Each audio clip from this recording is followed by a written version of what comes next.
araw sa lahat. Hangad natin sa programa ng NCCA PSEP na pagkalooban kayo ng mga material na makabuluhan na magagamit natin sa ating pagtuturo at sa ating pag-aaral. Layunin ng Kabaro program ng NCCA PSEP na pagkalooban kayo ng mga material na makapagpapaunlad sa katauhan ng bawat individual na Pilipino.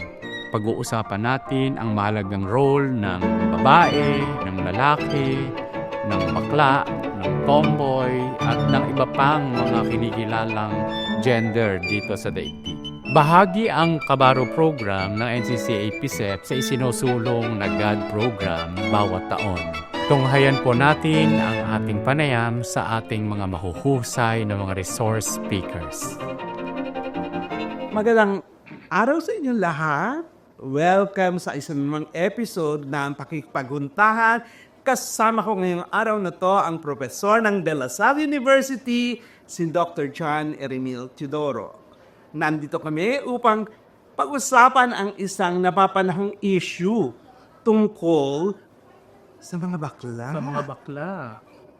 John, ano pa sa palagay mo ang ibig sabihin nung salitang bakla?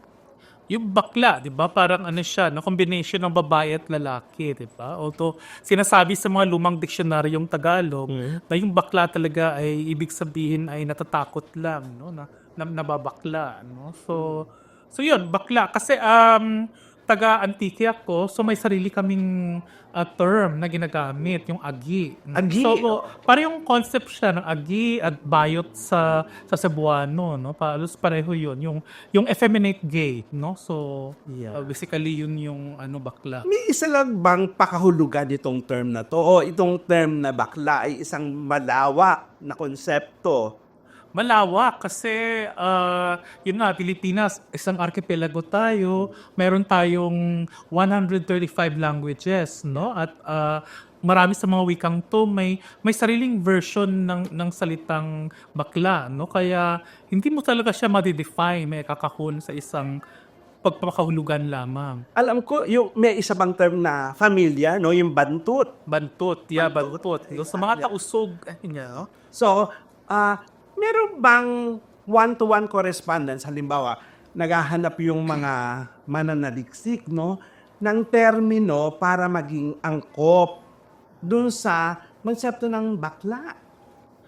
Mahirap, Like, no? for example, doon sa movement na LGBTQ. LGBTQ, no? So, ang LGBTQ kasi it's a Western concept, no? So, mahirap hindi pa rin i-translate yung bakla, yung bayot, yung agi, no? Into English kasi kasi may baggage siya ng kultura natin, no? So, siguro kung mag-insist talaga tayo ng English, effeminate gay, yun ang pinakamalapit. Oo. Pero Kaya lang, may utol, di ba? Yung may konsepto ng intransitive at transitive na gayness.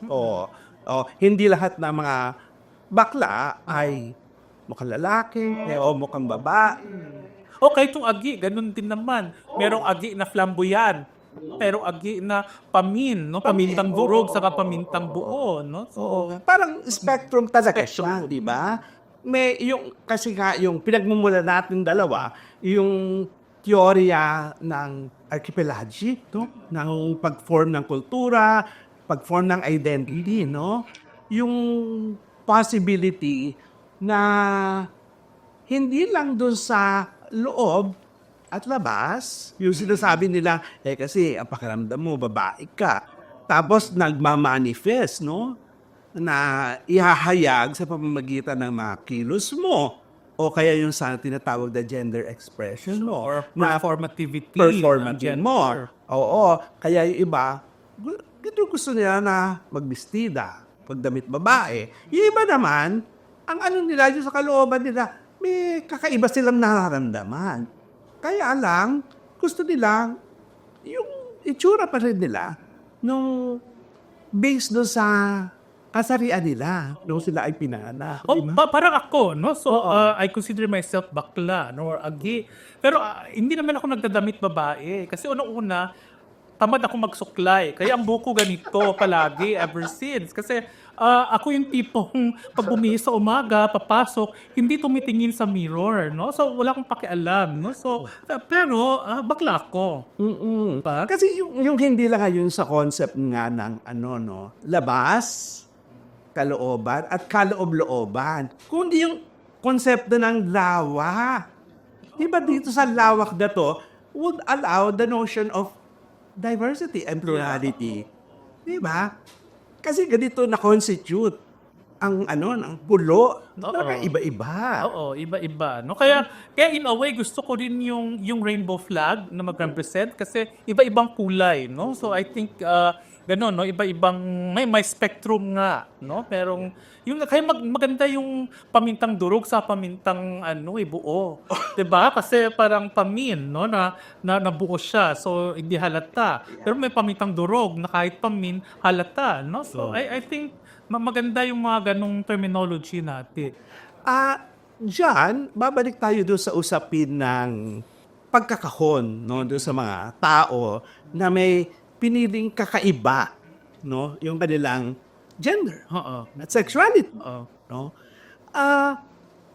Paano mo tinitingnan yung klase ng relasyon na po pwedeng mamagitan sa dalawang tao na nagkakaroon ng pagnanasa sa isang isa?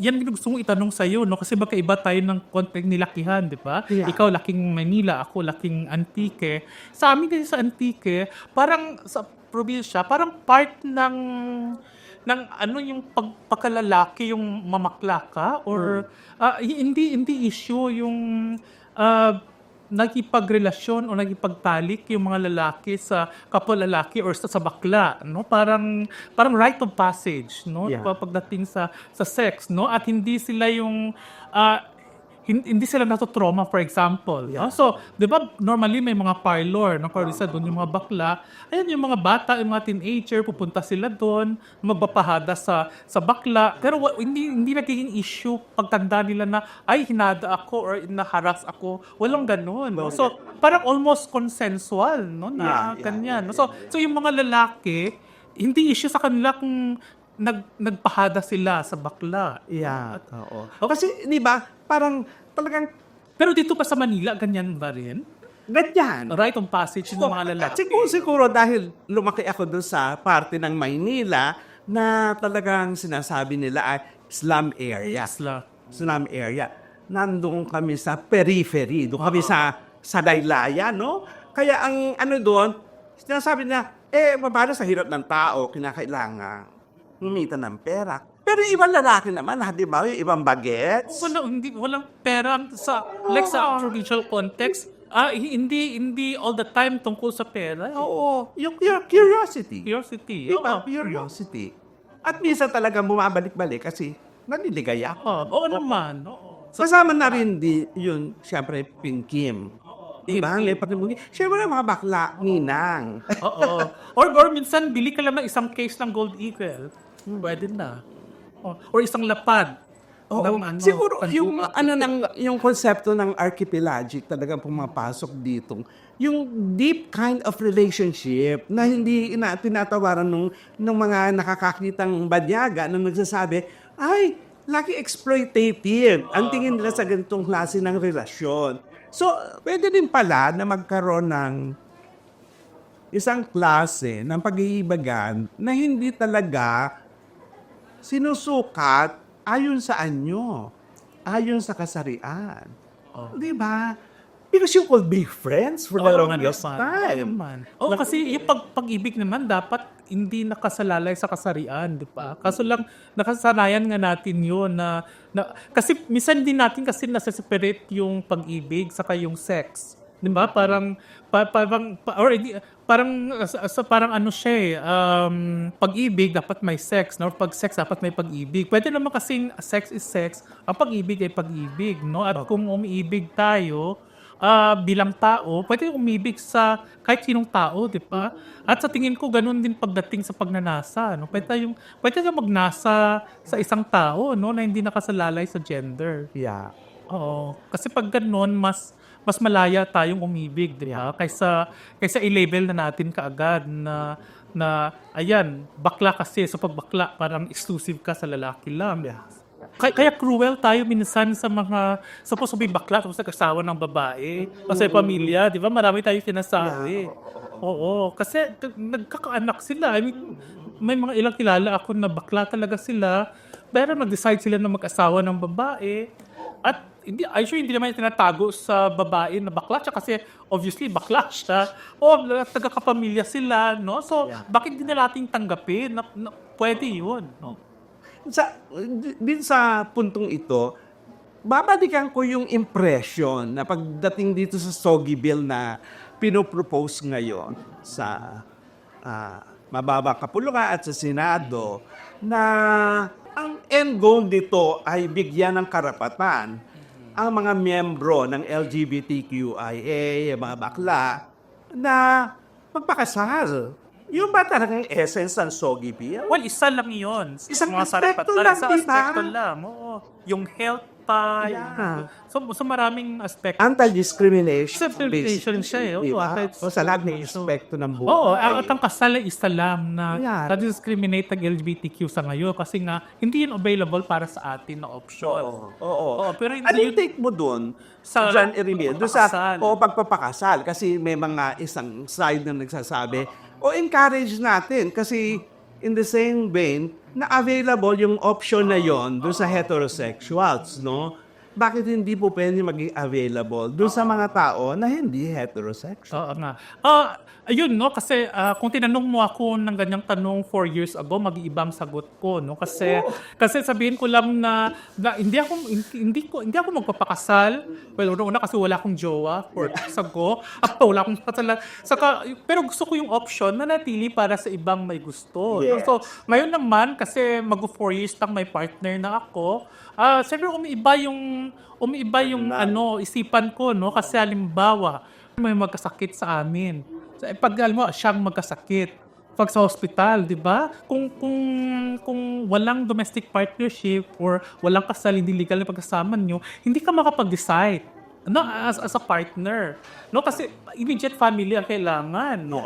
Or yung worst, knock on wood, pag may namatay, hindi mo maklaim yung bangkay kasi kailangan partner, no? So, kailangan yung family, no? So, yun ang naisip ko. So, parang dapat yung option nandyan. Siguro, natatakot yung marami kasi kasal yung term. Pag kasal kasi may baggage siya ng religion, sakramento, no? Kaya siguro nagpapanik sila.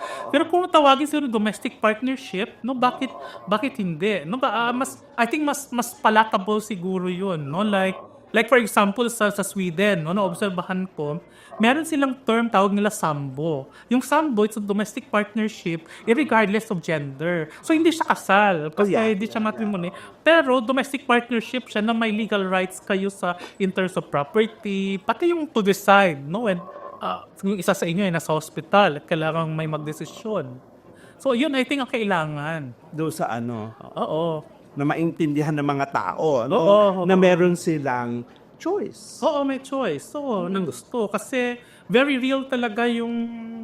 Kasi pa nagsasama kayo, syempre may mga properties kayo, nag-i-invest kayo, diba? So paano yun pag hindi protected kayo ng law, no? Yung partnership nyo? So, magkakaproblema later. Ano naman masasabi mo, John Erimil? Di ba sabi natin, malawak ang sakop nitong terminong bakla na kasama dyan yung gay, sila ahis, yung mga bisexual, yung mga transgender, yung mga queer, di ba yung mga two spirits, no, dito sa category na to. So pag sinabing yung trans, di ba? Kasi may nagre-react na bakla ka na nga, bakit kinakailangan pa magbihis ng babae? Di ba? Bakla ka na nga na talagang iayos mo ang sarili mo, lagay mo doon sa tama. Ano ba yung tama? Oo nga. Kung ako sabihin na ganyan, hindi ko maintindihan. Di ba? May isa lang ba tayong panukat na ginagamit? Kasi hindi lang isa yung bakla, di ba? So, in fact, may magandang yung kay Stuart Sledgel, no, na Wisdom from a Real Forest. Yeah. Di ba yung mga tiduray, meron silang pre-colonial na notion ng pagiging trans, yung Mentefulawe Libon, di ba? Na yung lalaki naging babae, or di ba? Oo, Parang oo. ganun. So ibig sabihin, pag tingnan natin yung kultura natin, meron na pinapractice noong unang panahon, no? Na I think nasira lang siya nung colonize tayo, no? So I think pwede nating balikan yun as model, no? Pero yung Mantifulaway Libon, isa lang yun sa mga Yeah. modelo. Yung pinanganak na babae, na lalaki, tapos nag-decide na gustong maging babae. So sa mga tiduray noong unang panahon, ang gawin mo lang ay mag-asal babae ka, magdamit babae ka na, no question. At mag-perform ng role. Yung role, oo. Diba? Parang yun ang mas mahalaga sa kanila. Ikaw ba ay responsable Oh, na mamamaya o miyembro ng komunidad, di ba? Nag-iisip ka ba para doon sa kabutihan ng nakakarami doon sa ano? Di ba? So, yung konsepto ng may isa lang pamantayan, no? Na pag ikaw bakla, huwag ka na magdamit. Huwag ka nang paka-girl, bakla ka na nga eh. or kung minsan naman, pag bakla, dahil nga sa mass media natin, may mga masyadong sikat na mga bakla, like Vice Ganda, for example, nung unang panahon ng kabataan natin, si Roderick Paulate. Yeah. No, ito naman yung bakla na flamboyant. Minsan naman, in-expect nila na pag bakla ka, flamboyant ka, no? So, Pero yung pag-equate ng dignity sa damit, I think hindi yan problema ng mga bakla, problema yun ng lipunan natin. Ng lipunan. Na masyadong makalalaki. No? oo. Paano naman yung idea na bakla ka, kahit ano gawin sa'yo, kahit durugin ka, magiging baklang hamburger ka. Ano take mo doon sa ano na yon sa imahen ng baklang hamburger? Bakla hamburger. Yung parang, ito ba yung variation ng story ng bakla na nilunod sa drum ng tatay, di ba? Oo, babalik ka na naman sa ganung klaso na parang kasi nulunod na sa drum ng tubig. So, bakla ka lalaki. Sabi na, sirena na siya. No? Oo. Ka sa tubig. Pero at least doon maliwanag, nanggagaling yung ganong klase ng kaisipan sa isang tao na hindi talaga miyembro ng community. Pero ito yung kahit anong gawin mo, bakla, durugi ka man, ikaw, bakit ka nagpapagirl, bakla ka pa rin. Kahit na sex reassignment surgery ka, o gender-affirming care, or gender-affirming care. Bakla ka, ano ka pa rin. Ano yun parang internalized homophobia, no? So, to a certain degree, no, parang internalized homophobia siya na parang may mga bakla na pag hindi katulad niya na bakla, natatago sila. Oo. Na nadidisturb sila. Yung parang yung parang yung hanggang dito na lamang at maraming salamat, di ba? Si Julie, saka sinong isa yung Tio, no? So, di ba, ganun yung dalawang isang paminta sa isang Pag-girl, Oo. At very cruel, di ba? Yung pamin sa pag-girl, no? At ang ano ko doon kasi, yung mga taong gano'n, bakit hindi nila naiisip na yung kanilang judgment, yung kanilang is so prescriptive. Parang eto lang, di ba? Pakinggan nyo po, na it's coming from a position of power. What do you say about that? Ang dami-dami natin kakilala mga bakla na talagang dugo at pawis ang pinuhunan, pero in terms of yung naging status, economic status sa lipunan ay talagang tinimbang kang ngunit pula. Oo, syempre, sa bansa kasi natin, mahirap na bansa tayo. Saka, kahit naman ano yung kasarian mo sa bansa natin, ang hirap umasenso. Yung iba sa atin, sinuswerte lang. Di ba yung nakasampas sa sahudan, nakasampas sa nalilimahid na sahig ng gitnang uri. No? At minsan, pag sa privileged position niya, isipin na pwede na siyang maging model. As if pare-pareho tayo ng pinanggalingan, no, at karanasan, no. So hindi talaga pantay-pantay yung lipunan natin, no. Kaya may mga bakla na yung mayaman, may mga baklang mahirap, mamatayan ka, di ba? Mamatayan. Iba kung mas marami yun. Konti lang yung sinuswerte. Na ganun din naman, yung lalaki na babae, hindi naman, kasi konti lang talaga ang umaasenso sa lipunan natin kasi nga hindi pantay-pantay yung mga pagkakataon na binibigay sa atin. Ako, ang take ko dyan, lagi niya biniblame ang mga bakla. Parang yung ginagawa nila is not enough and will never be enough. Hindi kailanman magiging husto. Laging may kulang. Nang dapat siguro natin pag-isipan, bakit ano ba yung struktura ng lipunan? Na ibibigay ba ng lipunan ang lahat ng dapat tamasahin ng kanyang mga mamamayan para maging maalwan ang buhay? So, hindi lang bakla. So, bakla, sisi ka na sisi. Kasi bakla ka, kasi ganyan-ganyan. Di ba? Kaya naging ganyan ang buhay mo. Kaya hindi ka siniseryoso. Kaya ka laging nilalait. Di ba? Pero ano doon, at the end of the day, tanongin naman natin, walang nagsabi na lipunan in general ang nagkulang. Di ba? Kung lahat naman tayo may pagnanasang umayos ang buhay, bakla, lalaki, babae, Lahat tayo may ambisyon, syempre. Sino may ayaw ng maalwang buhay, di ba? Except that, yun nga talaga, may mga tao minamalas talaga at kulang talaga sa pagkakataon. Inisip ko tuloy, meron bang contractor na bakla, no? Sa ba controversy na yun? I'm sure, Bilyones yung kinabusapan, no? Oo, meron kaya. Wala pala malabas. Okay yan, or may baby. Mga may paminta. May baby. Oo, na mga paminta. Paminta. Di ba? Ang sabi nga, di sa probinsya, na nag-ahari ang pamilya nyo, pati yung pamilya ng chok, ng mga teachers, dinejekwan nyo pa. Di ba? So, in terms of yung aspiration, yung promise, no, yung pangako, hindi lang available sa mga Kaya parang mas madaling i-blame. Madaling Yung mga bakla. Oo nga. Kasi sasabihin, kasi ang initial choice niya, maging lalaki o maging Maging babae. maging babae, Dalawa maging na. bakla, diba? Kaya hindi nila iintindihan na ang lipunan ay na-structure in the sense na yung value system na nagkaharing uri, makikita mo practically in all aspects of life. Kaya makikita mo talagang meron yung inaalaw at yung mga hindi inaalaw. Pinapayagan at hindi pinapayagan. At kasama doon sa hindi pinapayagan, yung maging totoo ka sa sarili mo. Di ba? Kaya yung mga may mga ilang mayamang mga bakla. Pero di ba kailangan nilang pumunta ng Maynila para dito magkaroon ng career, para yumaman, no? So, pag nanatili ka halimbawa sa isang isla na nabakla ka, mas mahirapan kang umangat, 'di ba, sa buhay. Tulad din ng iba nating kababayan, kahit ano yung kasarian nila, no? Kasi hindi talaga equal, no, yung lipunan. Hindi pantay-pantay. Hindi pantay-pantay talaga. Dapat lagi tingnan natin itong mga issues na to, yung pagbabato natin doon sa mga tao, no?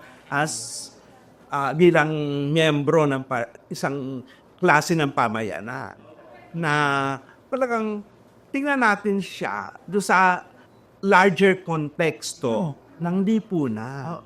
At ako talagang babalik ako, ano ang ginawa ng Estado ng pagbibigay ng kung ano yung nararapat? Di ba?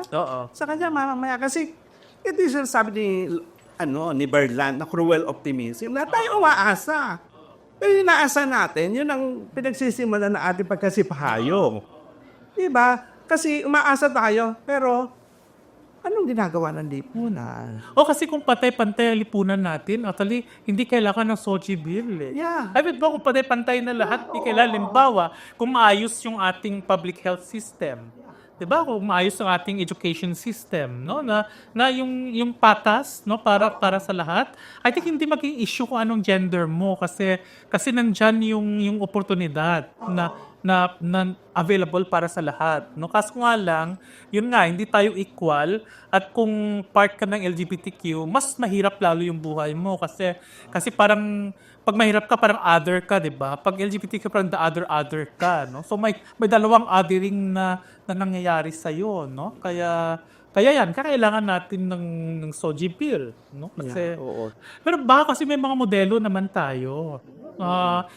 Ako favorite ko example palagi, no, yung naobserbahan ko sa Sweden, 'di ba, or Scandinavia, kasi sila yung socialist democracy, the social democracy, 'di ba? So mas equal ang kanila, hindi perfecto, pero mas equal ang mga batas nila, no? Like kaya hindi nila kailangan ng Soji Bill, no? Kasi in the first place lang public health nila ay pantay-pantay na para sa lahat, no? Yung education nila free, no? Ang paano nila, no? Yung public health nila free. So kaya siguro pati yun nga, yung pagdating sa domestic partnership, no? Ano sila, mas malaya ka kung sino gusto mong gawing ka-partner legally, no? Hindi na pag-ibig ang pinag-uusapan kundi yung the legal aspect of it, no? So may mga bansa na nagagawa yun, no? Baka pwede rin nating tingnan.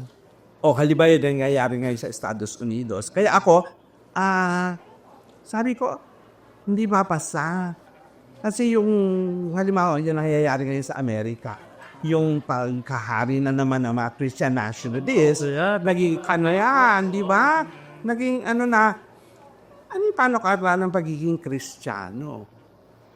Consistent ba doon sa Pilipinas? So, ay naman niniwala, nakikita ba sa buhay mo? Pero yung mga taong yung mga religious, teka, inaakap agad yun. Pero hindi mo na tinitignan sa kabuhay. Ano yung disposition nito? Ano yung buhay nitong tao na to na nagpipreach ng ganyan tungkol sa pag-ibig, nagaling sa Panginoon, ganyan. Pero at the same time, no, yung hatred. At nakikita ko yan sa mga religious natin. Oo, diba? Kasi yun nga I think yung major culprit talaga, no, yung tawag natin the Catholic guilt, no, na kaya homophobic yung lipunan natin, kaya may internalized homophobia din, no, kaya maraming bakla yung ayaw mismo ng kasal kasi pati sila minsan faith, religion yung reason. Pero nagbabago na ang simbahan. Dahil halimbawa ang Papa, di ba? Namin yung asawa. Sa itong Papa. Magiging mahirap ba sa isang tao na pinanganak nung dati, nabuhay sa ganung klase, na magkaroon ng mas bukas na pag-iisip? Kasi naaalala ko, sabi nung isang Nobel Prize winner na parang kinakailangan we should open the universe a bit wider. Talking about what? Mindset. Mindset. Di ba? Hindi naman siguro kawalan sa tao na hindi mo sasabihin, I hold on to a totally different value system. Kasi ako, I would like to think of myself na conservative rin. Na tanongin ako, okay ba sa'yo mag-asawa? Ako ang sasabihin ko from my own personal experience, hindi. At least, it's my choice. Di ba? It's my choice. Pero hindi dahil eto ang gusto ko, dapat ipagkait mo rin ito sa ibang tao. Baka ma-misconstrue lang ako, no? Kasi parang napaka-anti-Catholic, no? Pero mas malala ang ibang Christian religion, no? Sa pagdating sa homophobia, no? In fact, ang Catholic Church mas open na eh. Oo. Para sa ibang Christian religion. Doon sa amin sa Tondo, yung mga bakla, pa-girl, Yung sa Torino yun, di ba? Yung Farata. Makikita mo talaga sa simbahan. Ito na nakapa-girl. So, di ba? Pero, pumapasok na sa siguro yung it takes orientation. Orientation or ideological eh. Sa utak Ideological talaga eh. Kailangan magbaguhin talaga. Mahirap yung- talaga. Oo, mahirap yun. No? Ito pag-asa natin sa kabataan. Yan. No? I think yung mga younger gays na yun, mga batang bakla kayo, mas matapang sila. 'Di ba? Na mas matapang sila ipaglaban yung karampatan nila, no? So I think yun yung nandun yung pag-asa, no, sa kabataan. Oo. Kaya siguro kinakailangan talagang yung pagbubukas ng isip, hindi lang doon sa nakikita ngayon, no, doon sa social media. O hindi rin yung makikita yung doon sa araw-araw na buhay. Kasi sinasabi na, parlorista lang yan. For the longest time, bakit naman sinasabing ang representation parlorista? Hindi lang naman, para sa akin sinabi ka matatapang sa community. Wala silang ibang support, di ba? Pero ginagawa nila, regardless of anong sasabihin mo, pero sa community, alam mo, bakla yan. Pero pinupuntahan sila ng tao kasi may pangangailangan sa kanila. Di ba? Pero yung sa oras na pangangailangan sa kanila, hindi rin tinitignan kung bakla sila o lalaki o tomboy or ano pa man. Di ba? Ibig sabihin, they are fulfilling their role. Oo, sa lipunan kasi natin hindi talaga yung parang like sa amin sa baryo na context or sa mga bayan. Talaga na pang may lugar yung mga bakla eh. In fact, may influence. No? Kasi like mga palorista, minsan sila ang may pera. Oo, kasi mas steady yung income nila. Di ba, yung parang, saan galing, babalik ka na naman sa mga air-conditioned gay scholars, no? Na talagang naghahanap ng object, research object. Ay, nako, yung talagang hindi nila maintindihan. Sasabihin, ito kasi ang pinaka-obvious, yung mga parlorista. Pero yung sa araw-araw ng pakikibaka sa buhay, di ba? Wala silang movement. Katulad ng LGBTQI to stand behind them. Pero parang, makikita mo, di ba? Araw-araw, humaharap sa lahat ng hamon ng buhay. Mag-isa. Mag-isa at integrated sa lipunan. May ganun eh. At in fact, mas maraming bakla yung parang sila yung yung head of the family. Parang sila yung breadwinner. Oh, maraming ganyan eh. Oo. Alam mo, yung sa research ko, sabi nung isang bakla na matanda, si Lola Andan, sabi niya sa akin, naku, Ferdy, isa lang ang gusto kong ilagay mo dyan sa research. Na ang mga bakla, nangangalaga sa kanilang mga magulang. Kasi talagang, by default, ikaw ang walang asawa, ikaw ang malalaga. Parang matandang dalaga, di ba? Ganun din expectation. Pero, in spite and despite, nung ganong klase ng arrangement, no? Oh, like na yun, di ba? Maraming mga OFW na bakla, no? Lalo na yung mga nagkatrabaho sa mga cruise ship, no? Marami dyan mga gay, no? At dahil malaki ang kita, sila talaga naging breadwinner eh. Yung parang inubos-ubos ang lahat ng pera nila sa pamilya nila. In fact, may kaibigan ako sa Antique, gano'n, sa katrabaho siya sa cruise ship, no? Tapos pag umuwi, nagkita kami, sabi ko, kamusta yung savings mo? Kasi nanonotice ko, binibigay lahat sa pamilya, no? Na okay naman, tumulong ka sa nanay mo, sa mga kapatid mo, pero huwag mong kalimutan ang sarili mo kasi mahirap tumanda na walang pera. At lalo na pag bakla ka na walang pera na matanda, no? Mas mahirap. Sa likuran natin, I think maraming instances na hindi talaga issue yung pagiging bakla. Sa ganong klase ng illustration, exploitative ang system. Oo. Na inaasahan, yun sa'yo, bakit ba ako aasahan na gano'n? Diba? Samantala pare-pareho tayo anak. Oo. Diba?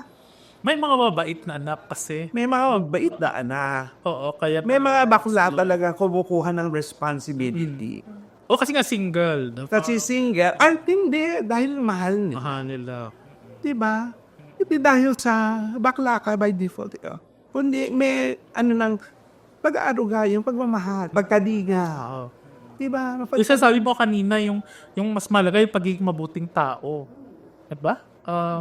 Basta mabuting tao ka, yun lang ang mahalaga. Diba? Kahit anong kasarian mo. Oo. Kaya hindi ako natutuwa doon sa salitang durugin ka man, gilingin ka man, ikaw ay isang baklang hamburger.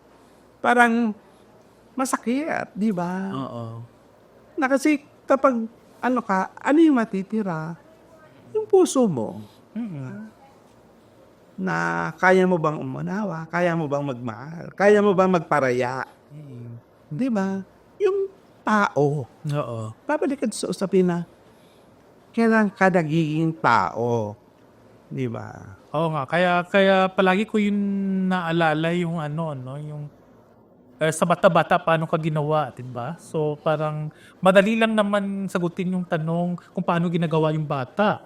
So pero ang mas malagang tanong ay paanong maging decente, lumaki na decente ang isang bata.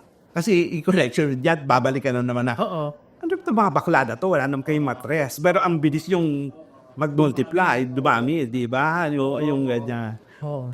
Kung hindi kaya tayo na-colonize, baka hindi issue yung kasarian? What do you think? Oo. Kasi lahat, babalik ulit dito sa na may imposition. Ito dapat. At monologica. Sila lang ang may karapatang mag-judge. Kaya di ba yung census communist? Common sense. At yung common sense, it's not something na available para sa ating lahat. Hindi, may nagdidikta ng common sense. So it becomes now preference, yung sinasabi na taste. But it is supposed to be tao sa tao. Iba-iba ng panlasa, di ba? Ng preference. Pero hindi eh. Yun ang ng kolonisasyon. Di ba? Isang sistema na ang buong mundo niya, ang sistema, nagre-revolve lang sa lalaki. Oo. Di ba? At dito sa order na to, may mga nakatago na built-in sa kolonisasyon yung exploitation na economic. Yung kaya na capitalism. At yung isa yung modernism. Di ba? Kahit, di ba sa mga sinasabi na gay globality. Oo. Di ba? Yung sabi ng isang scholar, the bakla is disappeared. Wala na raw mga bakla. Kasi siyempre, kasi nga, hindi na nakikita doon sa gay bar sa Makati. Na mga nag-i-English. Kasi itong bakla na to, hindi nakakapag-English. Kaya they have been disappeared in this gay globality na, oh, ikaw gay, kinakailangan malaki ang kita mo, kinakailangan nakapag-travel ka, kinakailangan nakakapag-English ka. Oo. So, ibig sabihin, within the movement, Oo. May gentrification. ng discrimination. Discrimination. Di ba si Marcia, Oo. sabi niya, ay, ang tagal ko nakipaglaban dito sa gay rights. Pero nasa nga mga transgender napag-iwala. So within the movement talaga may discrimination. Siguro, ang ano lang is that mas dapat naging bukas ang isip natin. Sabi ko nga, balik tayo doon sa konsepto ng pagiging archipelago. Sanay tayo doon sa diversity. Oo, diversity. Di ba? And everyone belongs in this diverse universe. Oh, yan ang kabalintunaan eh, na pag bakla ka at may isang idea ka lang kung ano yung bakla, no? At it's a puwera mo yung ibang bakla. Di ba prescription? Prescription. At No? sana So, na very ang ironic. academe, di ba? O ikaw bilang manunulat, ano yung mga struggles Oo. na napagdaanan mo? Di ba? Oh, yung pagbanunulat ka sa bansa natin, alimbawa yung gay writing, no? Mababa pa rin ang tingin sa academe, no? So, kahit na matagal na sa 1990s, diba, sa UP Diliman, sa De La Salle University, tinuturo yung gay writing. Hanggang ngayon naman ano pa rin, no? May discrimination pa rin.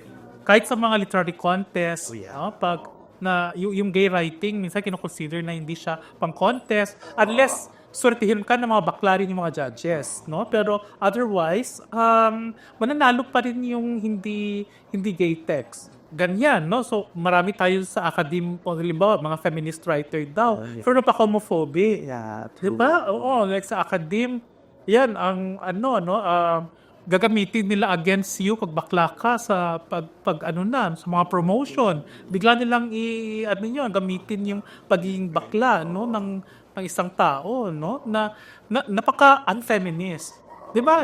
Pero nangyayari kasi yun sa atin. buhay. Kaya pag gay writer ka talaga, no, sa Pilipinas, talagang yun, the other ka pa rin.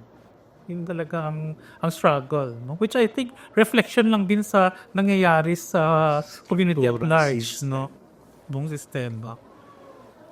Parting words, kasi tayo ay matatapos na dyan, Iremir. Meron ko bang gustong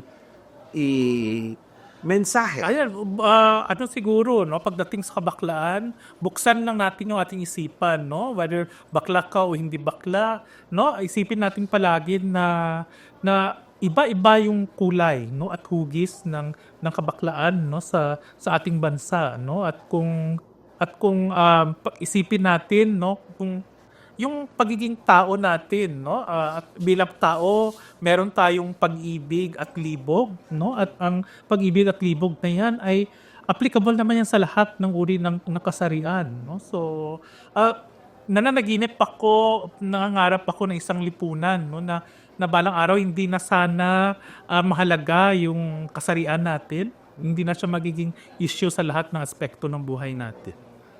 Sabi dumating yung panahon na hindi na natin kinakailangan ipaliwanag Oo. yung ating mga choices at kung sino at ano tayo, di ba?